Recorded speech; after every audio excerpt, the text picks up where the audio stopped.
Yes, value-based questions of chapter 4 means direct and inverse variation. क्या है देखिए, two children were eating pizza at master baker's. Two children, दो बच्चे pizza खा रहे हैं मास्टर बेकर्स के पास. Having 3 slices of pizza each. में हर बच्चे के पास 3 slices है. 3 slices है पिज्जा का, 3 टुकड़ा है. पिज्जा का 3 टुकड़ा है, तो टोटल टुकड़ा कितना हो गया? 2, 3 या 6 टुकड़ा हो गया.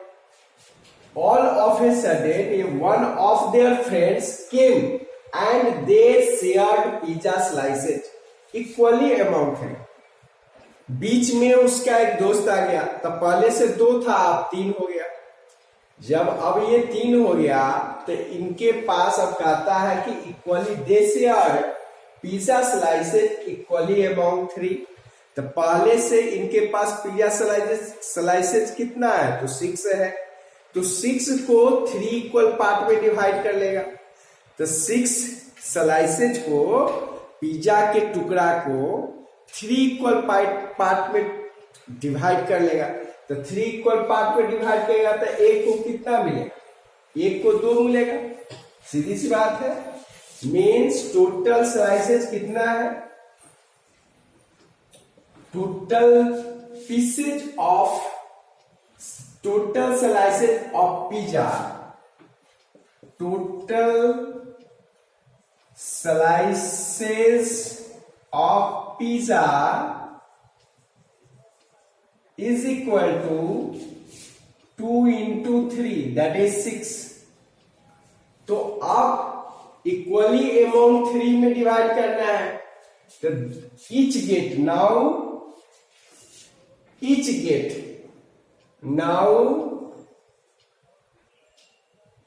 get all of a sudden one of their friends, how many slices of pizza would each get?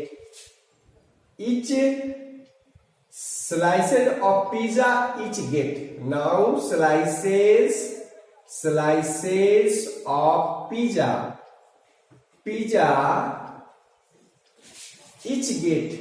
each get is equal to 6 को 3 से डिवाइड करेंगे तो कितना होगा? 2 मिलेगा. ईच को 2 मिलेगा. यह एक आंसर. कैसे मिला? तो टोटल पीसेस था 6, 2 बच्चे थे तो 3 था, तो टोटल पीसेज हुआ 6. अब 3 बच्चे हो गए, 3 चिल्ड्रेन है और 6 पीसेज है, तो 3 से डिवाइड कर देंगे तो 2 पीसेज मिलेगा सबको. Now B is it good to eat junk food like pizza? तो रीजन क्या होगा? नो, ये सही नहीं है. जंक फूड खाना सही नहीं है. रीजन क्या होगा? तो it causes different diseases. It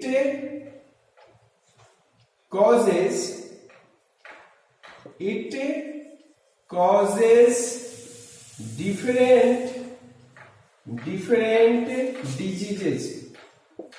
diseases. It causes different diseases, so it is not good to take or eat junk food like pizza. Now come to the question number 2. What is question number 2? Question 2 is saying,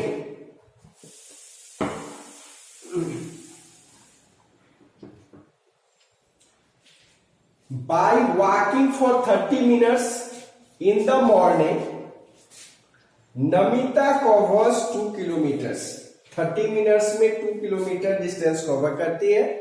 तो how much distance will she cover in 20 minutes by walking at the same pace? यदि pace same है, pace same कहते हैं, pace बोलते हैं 2 पैर के बीच का जो डिस्टेंस होगा उसको हम लोग पेस कहेंगे. तो सेम पेस से यदि वॉक करेगी तो 20 मिनट्स में कितना डिस्टेंस कवर करेगी? तो सीधी सी बात है कि 30 मिनट्स में 2 किलोमीटर, तो 20 मिनट्स में उससे कम. मतलब टाइम घटेगा तो डिस्टेंस भी घट जाएगा, टाइम बढ़ेगा तो डिस्टेंस भी बढ़ जाएगा। So this is the case of direct variation.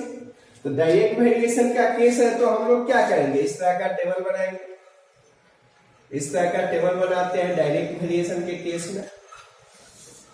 We have two quantities,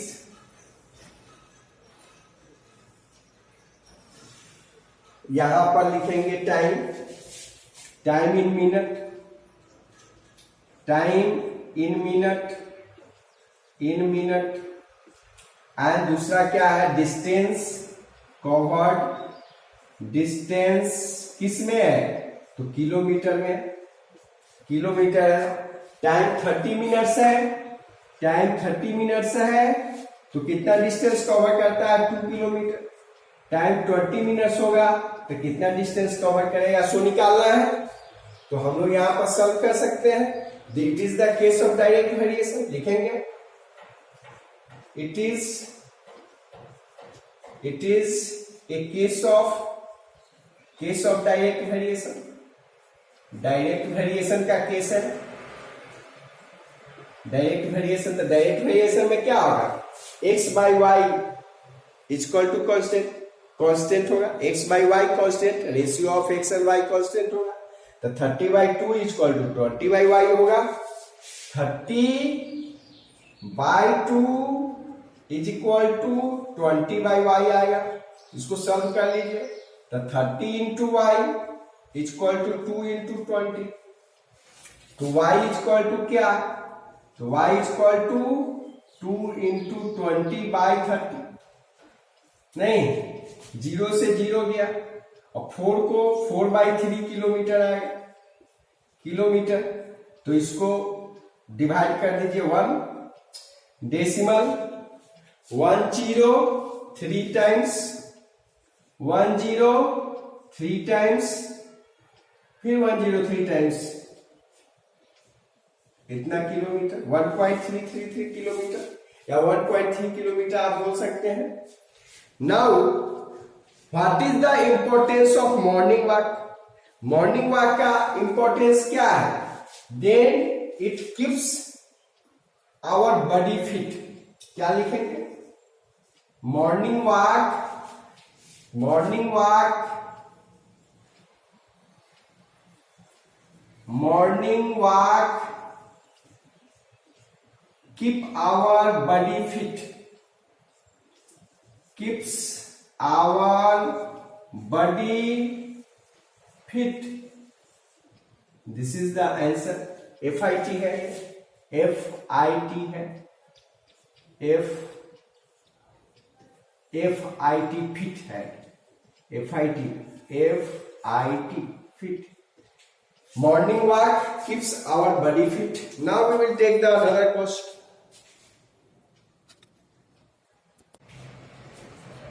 Now see question number 1 of brain teaser. brain teaser का क्वेश्चन है, brain teaser से कहता है टिक द करेक्ट ऑप्शन। ये 4 ऑप्शन दिया है, क्वेश्चन ए का 4 ऑप्शन है, क्वेश्चन बी का 4 ऑप्शन है, 1 2 3 4। कहता है both X and Y are in direct variation. X और वाई दोनों डायरेक्ट वेरिएशन में है, मतलब X by Y equal to constant होगा। इसका मतलब ये हुआ, means X by Y is constant, direct variation. Then 1/x and 1/y are, इसमें कौन होगा, ठीक है। ये आंसर होगा 1, ये सही आंसर है, लेकिन कैसे होगा सो हम आपको समझाते हैं। मान लीजिए हमारे पास यह टेबल है एक्स वाई का, इसको समझ ले तो आपको आंसर मिल जाएगा। इस टेबल से हम समझने का कोशिश करते हैं। यह एक्स है, ये वाई है, ये 5 है तो ये 10 है, ये 20 है तो ये 40 है, ये 30 है तो ये 60 है। मीन्स एक्स इंक्रीज कर रहा है तो वाई भी इंक्रीज कर रहा है, ठीक है। ये डायरेक्ट वेरिएशन का केस है, X is increases then Y increases. लेकिन इसका रेशियो भी देखिए 1/2 है, 1/2, यहां भी 1/2 है, ये भी 1/2 है। एक्स वाई का रेशियो 1/2 कांस्टेंट है। तो हमको कहता है कि 1/x और 1/y, then 1/x and 1/y क्या होगा सो बताना है। तो हम पहला केस यदि लेते हैं, ये पहला केस है, तो 1/x इज इक्वल टू हो गया 1/5 एंड 1/y हो गया 1/10, ये हो गया 1/x 1/5 हो गया, 1/y 1/10 हो गया। तो इसका रेशियो जब हम लेंगे तो 1/x अब बाई 1/y का रेशियो लेना होगा, क्योंकि इसका हमको बताना है। तो ये क्या होगा, तो इसको देखिए 1/5 बाई 1/10 हुआ, तो ये हो गया 1/5 और इसको ऊपर ले जाएंगे तो 10/1 होगा, मीन्स कैंसिल होकर 2 आएगा। अब दूसरा केस देखते हैं, उसमें भी 2 आया तब ना सही माना जाएगा। तो दूसरा केस ये 20 और 40 का, तो हमारे पास 20 और 40 का जब केस हम ले रहे हैं तो यहां पर देखिए 1/x अब बाई 1/y, तो यहां क्या हो रहा है 1/20 अब बाई 1/40 हो रहा है। तो ये 1/20 हुआ 1/20, इसको ऊपर ले जाएगा तो 40/1 होगा, ये भी 20-40 को कैंसिल करेगा तो 2 देगा। तो हम लोग क्या देख रहे हैं कि यहां भी 1/x/1/y का रेशियो 2 है, 1/x और 1/y का रेशियो 2 है। उसी तरह से 30 और 40 का लेंगे, 30 और 60 लेंगे, 30-60, तो इसमें भी 2 आएगा। इसका मतलब 1/x/1/y हमको कांस्टेंट मिल रहा है, इसलिए फर्स्ट केस होगा, मीन्स कांस्टेंट आ रहा है रेशियो 1/x एंड 1/y का रेशियो कांस्टेंट आ रहा है तीनों केस में, इसलिए हम कहेंगे कि this is the answer, it is in direct proportion या डायरेक्ट वेरिएशन, डायरेक्ट प्रोपोर्शन में होगा। दूसरा देखिए, if two quantities x and y very inversely with each other, x और y इनवर्सली वेरी कर रहा है, तो हम लोग को पूछता है कि x/y रिमेन्स कांस्टेंट। तो x/y रिमेन्स कांस्टेंट किस में होता है, जब डायरेक्ट वेरिएशन होता है तो 1/x रिमेन्स कांस्टेंट होता है, x minus y remains constant या तो हम लोग पढ़े नहीं, x plus y remains constant ये भी नहीं पढ़े हैं, xy रिमेन्स कांस्टेंट ये हम लोग पढ़े हैं कि इनवर्स वेरिएशन जब होगा तो xy, डायरेक्ट वेरिएशन के केस में क्या पढ़े थे, in case of direct variation, in case of direct variation हमने क्या पढ़ा था, हमने पढ़ा था x/y is equal to constant, ये पढ़े थे। और in case of inverse variation क्या पढ़े थे, in case of inverse variation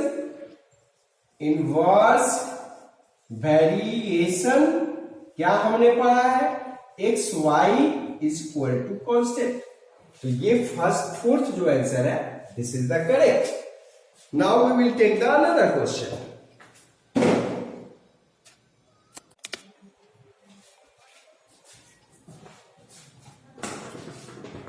yes, now C of brain teachers क्या कहता है, both p and q vary directly with each other when p is 10, p का वैल्यू 10 दिया हुआ है, q is 15, q का वैल्यू 15 है, which of the following is not a possible pair of corresponding values of p and q, इसमें से कौन सा p और q का corresponding वैल्यू नहीं हो सकता है, सो बताना है। देखिए p/q क्या है, p by q, p is 10, q is 15, 2/3 means इसका कांस्टेंट p और q का कांस्टेंट आ रहा है 2/3, तो 2/3 होना चाहिए, तब इसका कॉरस्पॉन्डिंग वैल्यू p और q का होगा जब p/q का वैल्यू 2/3 हो। यहां कीजिए 20/30 2/3 आ रहा है, ये 2/3 है, इसको कीजिए ये भी 2/3 है, ये सब। सेकेंड देखिए सेकेंड वाले में ऑप्शन में है 20/30, P by Q equal to 20/30 है, 2/3 हुआ। थर्ड वाले ऑप्शन को देखिए, P by Q equal to 2/3 है। फोर्थ वाले ऑप्शन को देखिए, P by Q is equal to 5/7.5 है। तो डेसिमल यहां हटाइएगा तो 50/75, 25 2 जा 25 3 या 2/3 है। फर्स्ट ऑप्शन को देखिए, फर्स्ट ऑप्शन में P बाई क्यू क्या आ रहा है, 15/20 आ रहा है। ये हो रहा है 3/4, जो 2/3 के इक्वल नहीं है, नॉट इक्वल टू 2/3। इसलिए यह कॉरस्पॉन्डिंग वैल्यू नहीं होगा। 15 and 20 is not the corresponding, not पूछ रहा है। Which of the following is not a possible pair of corresponding values of P and Q? तो कौन नहीं होगा, 15 and 20 नहीं होगा। ये सब corresponding values of P and Q होगा। डी देखिए, कहता है if x and y vary directly with each other and x is equal to 24, what is y when constant of variation is 3? Constant of variation means k का value दिया हुआ है, constant of variation is 3 mean k का value दिया हुआ है। आपके पास क्या है, x y वेरी डायरेक्टली, इसका मतलब x by y is equal to k होना चाहिए। डायरेक्ट वेरिएशन का यही रूल है। तो x बाई y, x 24 है तो x 24 हो गया, 24 y और k इक्वल टू 3 दे रहा है। तो यहां से निकालिए कि y क्या होगा, क्रॉस मल्टीप्लीकेशन करेंगे तो y इक्वल टू 24/3 हो जाएगा, दैट इज 8 होगा। यहां से देखिए x का वैल्यू 24 डाले, y इक्वल टू k के जगह पर 3 है, constant of the variation is 3, k को कहेंगे कांस्टेंट ऑफ द वेरिएशन, कहेंगे k को। तो x बाई डायरेक्ट वेरिएशन में x by y equal to k होना चाहिए।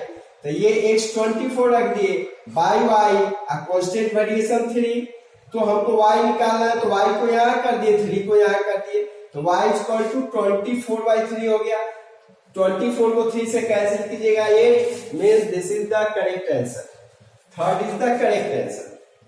अब समझिए ई देखिए, कहता है कि which of the quantities very inversely with each other. देखिए क्या कहता है, very inversely with each other, इसमें से कौन इनवर्स वेरिएशन का केस है। 4 केस दिया हुआ है, इसमें से कौन सा केस इनवर्स वेरिएशन का है।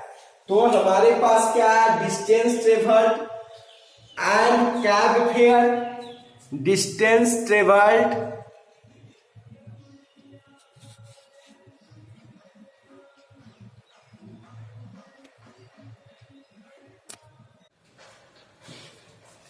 अब ये ई देखिए, क्वेश्चन नंबर ई में क्या कहता है, which of the quantities very inversely with each other. इसमें से कौन inverse, very inversely means indirect variation या इनवर्स वेरिएशन का केस है। Which of the quantities very inversely, कौन इसमें से इनडायरेक्ट वेरिएशन का केस है, सो बताना है। Distance travelled and cab fair, जितना डिस्टेंस कवर कीजिएगा उतना ही ज्यादा फेयर लगेगा, जितना ज्यादा डिस्टेंस कवर करेंगे उतना ज्यादा फेयर लगेगा। तो ये डायरेक्ट वेरिएशन का केस हुआ। Area of land and it cost, जितना ज्यादा आप जमीन खरीदिएगा उतना ही ज्यादा पैसा देना पड़ेगा, तो ये भी डायरेक्ट वेरिएशन है। एरिया ऑफ लैंड बढ़ेगा तो कॉस्ट भी बढ़ जाएगा उसका। Number of workers and amount of work done, यदि एक आदमी एक दीवार को जोड़ सकता है तो 5 आदमी लगाएंगे तो वैसा 5 दीवार को जोड़ देगा। यदि एक आदमी 300 ईंटा को एक दिन में जोड़ लेता है, एक मिस्त्री, तो 5 मिस्त्री लगाएंगे तो 5 से 1500 ईंट जोड़ लेगा। इसका मतलब ये डायरेक्ट वेरिएशन का केस है। Number of workers, amount of work done, number of workers बढ़ेगा तो अमाउंट ऑफ वर्क इंक्रीज करेगा, नंबर ऑफ वर्कर्स इंक्रीज करेगा तो अमाउंट ऑफ वर्क भी इंक्रीज करेगा। यदि एक मिस्त्री 300 ईंट जोड़ता है तब 4 मिस्त्री लगाइए तो 1200 ईंट को जोड़ देगा, यदि 5 मिस्त्री लगाइए तो 1500 ईंट जोड़ेगा। मीन्स नंबर ऑफ वर्कर बढ़ेगा तो वर्क डन भी इंक्रीज करेगा। तो ये भी डायरेक्ट वेरिएशन का केस है। Number of workers and time taken to finish a job, number of workers यदि बढ़ेगा तो किसी काम को करने में कम टाइम लगेगा। मान लीजिए कि एक आदमी 10 दिन में किसी काम को कंप्लीट करता है, एक आदमी 10 दिन में किसी काम को कंप्लीट करता है, तो हम 2 आदमी लगाएंगे तो वो 5 दिन में काम हो जाएगा। एक आदमी यदि 10 दिन में करता है तो हम 2 आदमी डेली काम करें, 2 आदमी डेली काम करें तो उसी काम को 5 दिन में कर लेगा, और 5 आदमी लगा दे तो 2 दिन में हो जाएगा, और 10 आदमी लगा दे तो 1 ही दिन में हो जाएगा। मतलब क्या हो रहा है, हम कह रहे हैं कि नंबर ऑफ वर्कर्स है, यहां टाइम है। यदि एक आदमी 10 दिन में करता है 10 डेज में, तो 2 आदमी लगाइएगा तो उस काम को 5 ही दिन में कर लेगा। यदि 5 आदमी लगाइएगा तो उसको 2 दिन में कर लेगा। यदि 10 आदमी लगाइएगा तो 1 के दिन में काम हो जाएगा। तो नंबर ऑफ वर्कर्स इंक्रीज करेगा तो टाइम देखिए डिक्रीज कर रहा है या इंक्रीज कर रहा है, तो टाइम क्या हो रहा है, डिक्रीज कर रहा है। टाइम वर्क इंक्रीज कर रहा है तो टाइम देखिए डिक्रीज कर रहा है, घट रहा है। तो इसका मतलब this is the case of inverse variation. एक क्वांटिटी इंक्रीज करने से दूसरा डिक्रीज कर रहा है तो यह केस होगा इनवर्स वेरिएशन का। Then this is the end of this video. Thank you for watching the video.